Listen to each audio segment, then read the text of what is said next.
प्रश्न आपको सुनाए, ये प्रश्न भी है, शंका भी है और समाधान भी है। आपने चातुर्मास कलश में एक चक्रवर्ती का मुख्य कलश और 9 रत्नों की स्थापना के संकेत दिए हैं, लेकिन पूरे देश से हमारे पास समिति के पास फोन आ रहे हैं कि गुरुदेव हम कैसे इस चातुर्मास कलश में जुड़ेंगे, हमारा क्या योगदान, सभी योगदान इसमें देना चाहते हैं और ये कैसे पूर्ण होगा, इस पे आपका समाधान चाहिए गुरुदेव। अरे स्वाभाविक है कि चातुर्मास के प्रति हर किसी के मन में उत्साह रहता है। हर व्यक्ति, हर परिवार चाहता है कि चातुर्मास में मेरा कोई योगदान हो। विगत चातुर्मासों में कलशों की स्थापना होती थी और उन कलशों के माध्यम से बहुत सारे परिवार के लोग जुड़ते थे, सबको अवसर मिलता था। पिछले वर्ष से मेरे मन में आया कि इतने सारे कलशों की जरूरत नहीं, कलश तो एक ही है, एक कलश रखो, एक यजमान बना दो, चातुर्मास की व्यवस्था हो जाएगी। मैंने ऐसा भाव व्यक्त किया तो इंदौर में लोग तुरंत तैयार हो गए और अन्य लोग भी चाहे हमें जुड़े, तो हमने 9 रत्न की व्यवस्था की और ये बड़ा सफल प्रयोग रहा। और मुझे लगा कि इसी प्रयोग को आगे भी बढ़ाना चाहिए और वही प्रयोग इस वर्ष भी यहाँ पर चल रहा है।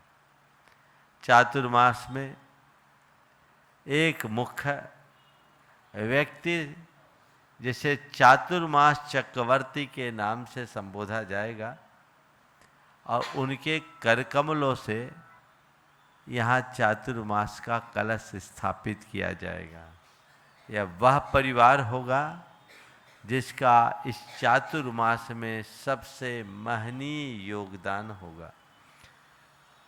और इनके साथ 8 लोगों को हमने इस बार सोचा कि उनको भी सम्मिलित करें। पिछले बार भी 9 रत्न थे, इन 8 को हमने अष्टमंगल द्रव्य से जोड़ने का सोचा कि मांगलिक कार्यों में अष्टमंगल का बड़ा महत्व है, सब जगह अष्टमंगल होता है और कलश और अष्टमंगल को आप अपने घर, प्रतिष्ठान कहीं भी रख सकते हैं। प्रातिहार घर में नहीं रखे जाते। कलश और अष्टमंगल में भी कलश है, अलग से भी कलश है।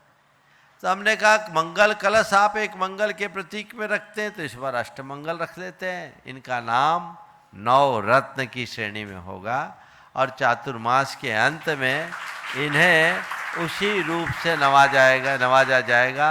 चातुर्मास चक्रवर्ती, चातुर्मास रत्न, चातुर्मास भूषण, चातुर्मास तिलक, इन नामों से उस परिवार की एक प्रशस्ति बनेगी। आप लोगों ने कहा कि बहुत सारे लोगों की भावना है जी महाराज जी कि हम भी जुड़े, हमको इससे लाभ मिले। मैं इस बार किसी को निराश नहीं करना चाहता, इसलिए कि इस बार ये चातुर्मास गुरुकुलम में हो रहा है। जय हो, जय हो। और आप लोग अगर जुड़ना चाहते हैं तो आपका जो भी योगदान होगा वो इस गुरुकुलम के लिए उपयोग में आएगा। गुरुकुलम की परियोजना बन रही है और बहुत बड़ी परियोजना है जो बहुत जल्दी आकार लेने वाली है।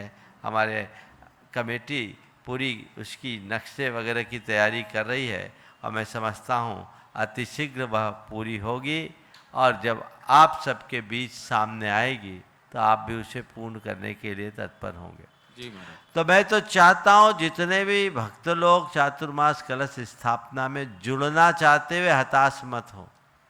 जय हो, जय हो। वे हताश ना हो। मैंने सबके लिए व्यवस्था सोची है, अपनी शक्ति और परिस्थिति के अनुरूप मैंने सोचा है कि ये 9 रत्न तो रहेंगे मुख्य वो ही जी, लेकिन आपका योगदान चातुर्मास में हो